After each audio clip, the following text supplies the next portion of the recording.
안녕하세요. 미국 주식 한스푼입니다. 오늘은 ARK 인베스트의 창업자 캐시 우드의 2025년 포트폴리오 전략을 완전히 해부해 드립니다. 테슬라, 팔란티어, 코인베이스, AMD 이 이름들 익숙하시죠? 하지만 캐시 우드가 보는 건 단순한 종목이 아닙니다. 그녀는 5가지 혁신 플랫폼의 융합을 보고 있어요. 바로 AI, 로보틱스, 블록체인, 에너지 저장, 그리고 멀티오믹스입니다. 2020년부터 남들보다 먼저 혁신 기업들을 발굴해 엄청난 수익을 만들어낸 캐시 우드. 그녀가 2025년 가장 확신하는 분야는 무엇일까요? 지금 미국 증시가 사상 최고치를 경신하고 있지만 캐시 우드가 보는 진짜 기회는 따로 있습니다. 오늘 영상이 도움되신다면 좋아요와 구독, 슈퍼땡스 부탁드립니다. 그럼 바로 시작하겠습니다. 캐시 우드는 이렇게 말했습니다. 우리가 투자하는 건 지금이 아니라 5년 뒤 세상입니다. 아크 인베스트의 모든 포트폴리오는 파괴적 혁신이라는 철학을 기반으로 합니다. 단기 실적이 아니라 기술 변화와 사회 구조의 변혁에 베팅하는 거죠. 그녀가 강조하는 5가지 혁신 플랫폼이 있습니다. 첫 번째, AI 인공지능입니다. 모든 산업의 생산성 혁명을 이끌고 있죠. 두 번째, 로보틱스입니다. 자율주행 휴머노이드 로봇, 공장 자동화가 여기 포함됩니다. 세 번째, 블록체인입니다. 디지털 자산 생태계와 탈중앙화 금융이 핵심이에요. 네 번째, 에너지 저장입니다. 전기차 배터리, 재생에너지, ESS가 여기 속합니다. 5번째, 멀티오믹스입니다. 유전체 혁명과 AI 기반 맞춤형 의료가 핵심이죠. 아크는 이 5가지가 앞으로 10년간 글로벌 GDP의 50% 이상을 차지할 거라고 봅니다. 많은 사람들이 캐시 우드를 무조건 비싸게 사는 투자자라고 오해합니다. 하지만 그건 사실이 아니에요. 그녀도 밸류에이션을 철저히 따집니다. 다만 시간축이 다를 뿐이죠. 일반 투자자들은 지금 실적이 좋은 기업을 삽니다. 하지만 캐시 우드는 지금은 적자지만 5년 후 세상을 바꿀 기술에 투자합니다. 실제로 테슬라도 2019년까지는 계속 적자였죠. 하지만 ARK는 일찍부터 매수했고 그 결과는 우리 모두 알고 있습니다. 그럼 이제 2025년 포트폴리오 변화를 살펴볼까요? 캐시 우드가 2025년에 실제로 어떤 종목들을 사고 팔았는지 살펴보겠습니다. 먼저 신규 매수와 비중 확대 종목부터 볼까요? 첫 번째는 AMD입니다. 캐시 우드가 최근 가장 공격적으로 매수한 종목이에요. 엔비디아가 AI 반도체 시장을 독식하고 있지만 가격이 너무 비싸다는 불만이 커지고 있습니다. AMD는 엔비디아 대비 가격 대비 성능이 뛰어나고 데이터 센터용 EPYC 프로세서로 시장 점유율을 빠르게 확대하고 있어요. 실제로 마이크로소프트, 구글, 아마존 같은 빅테크들이 AMD 칩 도입을 늘리고 있습니다. 두 번째는 아크 비트코인 ETF, ARKB입니다. 비트코인을 디지털 금으로 보는 캐시 우드는 ARKB 비중을 크게 늘렸어요. 그녀는 비트코인이 장기적으로 10만 달러에서 100만 달러까지 갈 수 있다고 전망합니다. 스테이블 코인 제도화 법안이 통과되면서 암호화폐 시장의 제도권 편입이 가속화되고 있거든요. 세 번째는 이보타와 누홀딩스입니다. 이보타는 AI 기반 리워드 플랫폼으로 소비자 데이터를 활용한 맞춤형 캐시백 서비스를 제공합니다. 뉴홀딩스는 남미 최대 디지털 뱅크로 금융 소외계층에게 모바일 뱅킹을 제공하며 폭발적으로 성장 중이에요. 두 기업 모두 금융의 미래를 대표하는 신흥 강자들입니다. 그리고 테슬라는 여전히 ARK 포트폴리오에서 최대 비중을 차지하고 있습니다. 반대로 비중을 축소하거나 매도한 종목도 있습니다. 팔란티어와 로블록스는 2025년 1분기 급등 후 일부 차익 실현했어요. 이건 캐시 우드의 전형적인 전략입니다. 수익난 종목은 일부 팔고 부진한 종목을 추가 매수하는 거죠. UiPath, 아비드익스체인지는 전량 매도했습니다. 왜 팔았을까요? 성장성이 둔화되고 경쟁이 심해지면서 더 이상 파괴적 혁신을 주도하지 못한다고 판단했기 때문입니다. 캐시 우드는 미련 없이 손절하는 것으로도 유명해요. 현재 ARK 상위 보유 종목을 보면 테슬라가 1위, 코인베이스 2위, 로쿠 3위, 로빈후드 4위, 로블록스 5위입니다. 그 뒤로 크리스프 테라피틱스, AMD, 팔란티어, 드래프트킹스, 이보타가 이어집니다. 보시는 것처럼 전통적인 대형 기술주는 거의 없습니다. 모두 미래를 만드는 기업들이죠. 캐시 우드의 투자 전략을 이해하려면 그녀가 말하는 5대 혁신 플랫폼을 제대로 알아야 합니다. 하나씩 자세히 살펴보겠습니다. 첫 번째 플랫폼, 인공지능입니다. 대표 종목은 AMD, 팔란티어, 테슬라입니다. 핵심 논리는 간단합니다. AI가 제조, 의료, 금융 모든 산업의 생산성을 폭발적으로 올릴 것이다. 지금 우리가 보고 있는 건 빙산의 일각이에요. 챗GPT가 나온 지 2년밖에 안 됐는데 벌써 세상이 바뀌고 있잖아요. 캐시우드는 AI 하드웨어보다 소프트웨어에서 더 큰 가치가 창출될 것이라고 봅니다. 두 번째 플랫폼 로보틱스입니다. 대표 종목은 테슬라입니다. 캐시우드의 핵심 비전을 들어보시죠. 2030년 테슬라 기업 가치의 90%는 로보택시에서 나온다. 이게 무슨 뜻일까요? 지금 테슬라를 전기차 회사로만 보면 안 됩니다. 테슬라는 로보택시 네트워크를 운영하는 사스 기업으로 변신하고 있어요. 기존 자동차는 한번 팔면 끝이고 이익률이 5에서 10%입니다. 하지만 로보택시는 구독 서비스고 이익률이 80%예요. 생각해 보세요. 우버는 차도 없고 운전자도 고용하지 않는데 시가총액이 1,500억 달러입니다. 테슬라는 차도 있고 자율주행 기술도 있고 전 세계 충전 네트워크도 있어요. 게다가 휴머노이드 로봇 옵티머스가 2025년부터 연 1만 대 생산됩니다. 공장 자동화부터 노인 돌봄까지 확대될 예정이에요. 세 번째 플랫폼 블록체인입니다. 대표 종목은 코인베이스, 로빈후드, ARKB입니다. 핵심 논리는 금융의 구조가 중앙화에서 분산화로 이동하고 있다는 겁니다. 비트코인은 이미 오른 거 아닌가요? 이렇게 생각하실 수 있어요. 하지만 캐시우드는 비트코인을 단기 투기 대상이 아니라 디지털 금으로 봅니다. 비트코인의 장기 전망을 보면 단기는 10만 달러, 중기는 30만에서 50만 달러, 장기는 100만 달러까지 가능합니다. 왜 이렇게 확신할까요? 세 가지 이유가 있습니다. 첫째, 희소성입니다. 비트코인은 2,100만 개로 한정돼 있어요. 둘째, 제도권 편입입니다. 비트코인 현물 ETF 승인으로 기관 투자가 급증하고 있습니다. 셋째, 달러 약세입니다. 미국 정부 부채 증가로 달러 가치 하락 우려가 있어요. 코인베이스의 독보적 위치도 주목할 만합니다. SEC 피소되었을 때 모두가 코인베이스를 버렸지만 캐시우드는 오히려 매수했어요. 왜냐하면 미국 정부가 암호화폐를 규제할 때 규제를 준수하는 합법적 거래소는 코인베이스뿐이기 때문이죠. 네 번째 플랫폼 에너지 저장입니다. 대표 종목은 테슬라와 엔페이스입니다. 핵심 의미는 전기차 배터리 더하기 재생에너지 더하기 AI 운용, 요게 합쳐져서 전력의 데이터화가 이루어진다는 겁니다. 많은 사람들이 놓치는 게 있어요. 테슬라가 만드는 건 단순한 전기차 배터리가 아닙니다. 에너지 저장 시스템 ESS입니다. 왜 중요한가요? 태양광, 풍력 같은 재생에너지는 날씨에 따라 생산량이 들쭉날쭉합니다. 이 전기를 저장했다가 필요할 때 쓸 수 있어야 재생에너지 전환이 가능해요.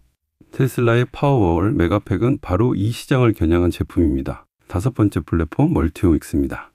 대표 종목은 크리스퍼 프라임 메디슨입니다. 핵심 논리는 AI가 유전자 편집과 신약 개발 속도를 10배 이상 높인다는 겁니다. 캐시우드는 이렇게 말했습니다. 멀티오믹스는 향후 몇 년간 AI가 가장 깊이 있게 적용될 분야입니다. 그런데 지금 전 세계에서 가장 저평가되고 오해받고 있는 AI 응용 분야예요. 왜 지금 주목해야 할까요? 첫째, FTC 규제 완화입니다. 미국 연방거래위원회가 M&A의 개방적인 입장으로 바뀌면서 바이오 기업 인수합병이 급증하고 있어요. 둘째, 3천억 달러 매출 공백입니다. 향후 5년간 주요 제약사들의 블록버스터 신약 특허가 만료됩니다. 이 빈자리를 누가 채울까요? 크리스프 같은 유전자 편집 기업, AI 신약 개발 기업들입니다. 셋째, AI와 바이오의 융합입니다. 과거에는 신약 하나 개발하는데 10년 1조 원이 걸렸어요. 하지만 AI가 단백질 구조를 예측하고 최적의 분자를 찾아내면서 이 기간이 절반 이하로 줄어들고 있습니다. 실제 사례를 보면 알파폴드가 단백질 구조를 예측하면서 수십 년 걸리던 연구가 몇 주 만에 끝나는 시대가 왔습니다. 구체적으로 캐시우드가 가장 큰 확신을 갖고 투자하는 탑5 종목을 하나씩 뜯어보겠습니다. 1위는 테슬라입니다. 현재 아크 포트폴리오 최대 비중이고 2030년 목표 주가는 2,600달러로 현재 대비 약 8배입니다. 시가총액 약 7천억 달러입니다. 캐시우드가 테슬라의 가장 큰 확신을 갖는 이유는 세 가지 플랫폼이 융합되고 있기 때문입니다. 첫째, 자율주행과 로보택시입니다. 2024년 6월 오스틴에서 로보택시 상용화를 시작했어요. 웨이모보다 빠른 속도로 도시 확장 중이고 2030년 테슬라 기업 가치의 90%를 차지할 것으로 전망됩니다.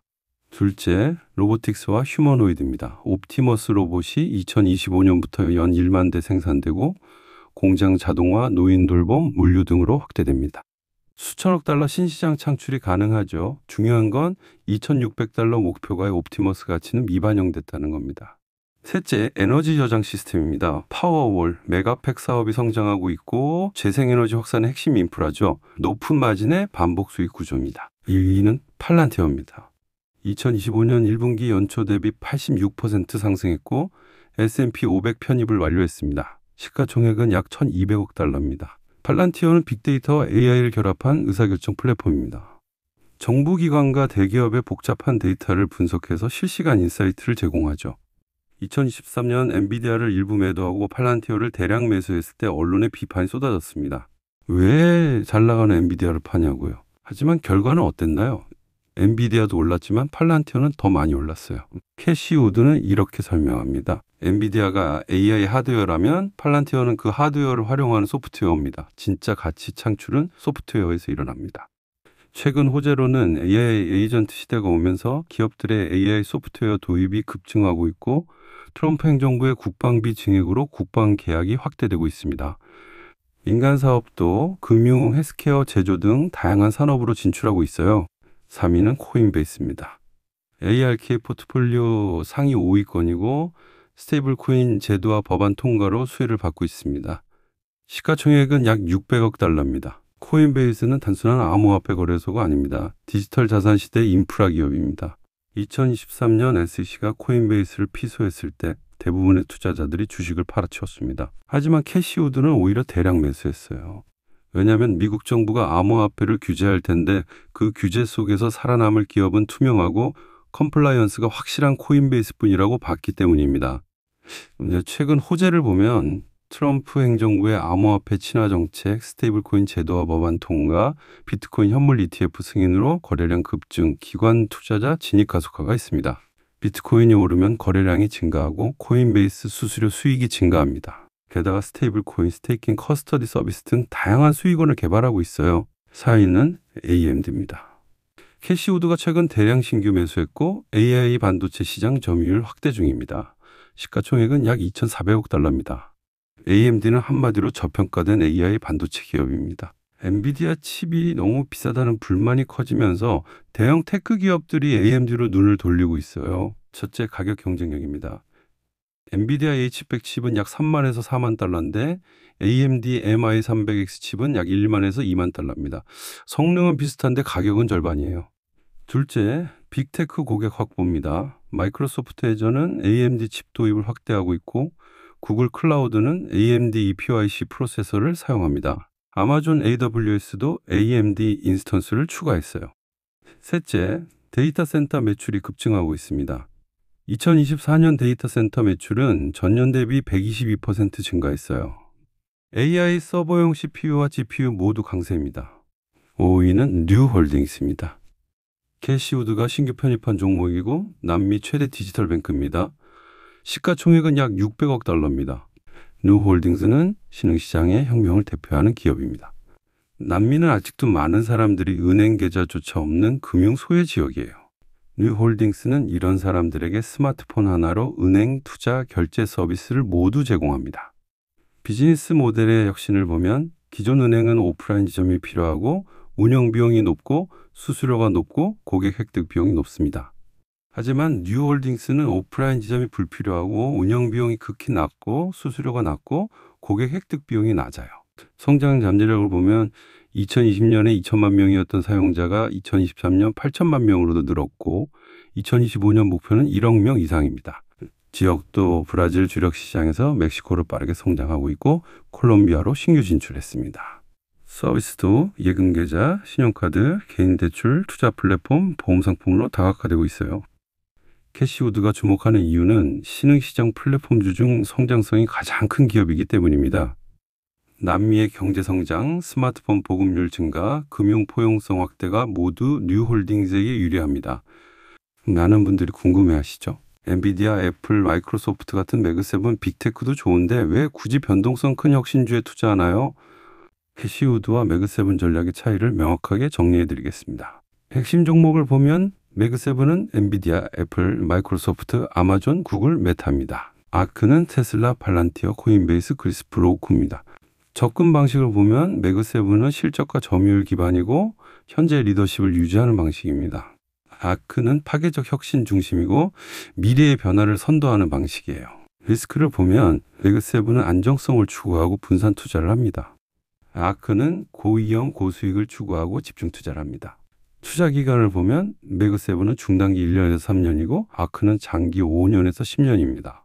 밸류에이션을 보면 매그세븐은 현재 실적 대비 적정 수준이고 아크는 미래 성장 잠재력을 반영합니다. 수익 패턴을 보면 매그세븐은 안정적이고 점진적 성장이고 아크는 높은 변동성의 폭발적 성장이 가능합니다. 캐시우드는 이렇게 말합니다. 매그세븐은 과거에도 성공했고 지금도 매우 성공적인 기업들입니다. 하지만 일부는 새로운 변화에 기여할 것이고 일부는 그 변화로 인해 와해될 것입니다.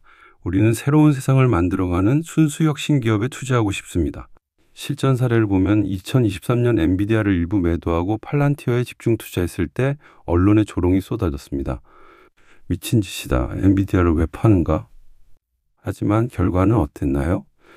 엔비디아는 2023년 239% 상승했고 팔란티어는 2023년 167% 상승 후 2024년 1분기 86% 추가 상승했습니다. 둘 다 올랐지만 캐시우드의 판단은 AI 하드웨어에서 소프트웨어로 가치 이동이었고 이는 정확했습니다. 캐시우드의 투자 전략이 완벽해 보이지만 반드시 주의해야 할 리스크들이 있습니다. 첫 번째, 기술 상용화 지연입니다. AI 자율주행 멀티오믹스 기술이 예상보다 느리게 상용화될 수 있어요. 예를 들어 테슬라 로보택시의 규제 승인이 지연되거나 팔란티어 AI 소프트웨어의 기업 도입 속도가 둔화되거나 크리스프 유전자 편집의 임상이 실패할 수 있습니다. 두 번째, 규제 불확실성입니다. 암호화폐는 SEC의 규제 강화가 재개될 가능성이 있고 각국 정부의 암호화폐 금지 조치가 나올 수 있어요.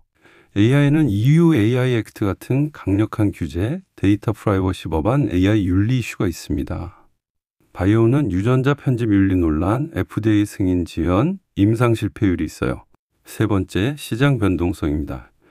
현재 미국 증시는 상승장 후반부에 있을 가능성이 있습니다. 공포 탐욕 지수 하락 다이버전스, 상승 쇠기 패턴 형성, 금리 사이클 최후반부 같은 경고 신호가 있어요.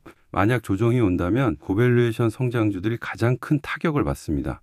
역사적 사례를 보면 2021년에서 2022년 아크 대표 펀드 ARKK는 75% 이상 폭락했습니다. 테슬라 74% 하락, 코인베이스 85% 하락, 로블록스 78% 하락했어요.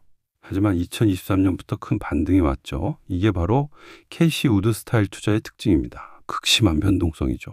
캐시우드는 이런 리스크를 어떻게 관리할까요?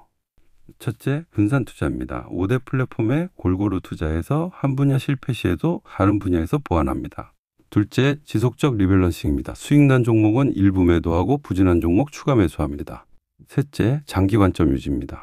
3년에서 5년 이상의 투자 기간을 전제로 하고 단기 변동성을 무시합니다. 캐시우드는 이렇게 말합니다. 리스크를 두려워하지 마세요. 리스크를 관리하세요. 변동성은 기회입니다. 우리가 투자하는 건 지금이 아니라 5년 뒤 세상입니다. 진짜 혁신을 만들어가는 기업에 투자한다면 단기 변동성은 오히려 기회가 될 수 있습니다. 중요한 건 무엇을 사느냐가 아니라 얼마나 오래 버티느냐입니다. 오늘 영상이 도움되셨다면 좋아요와 구독 부탁드립니다.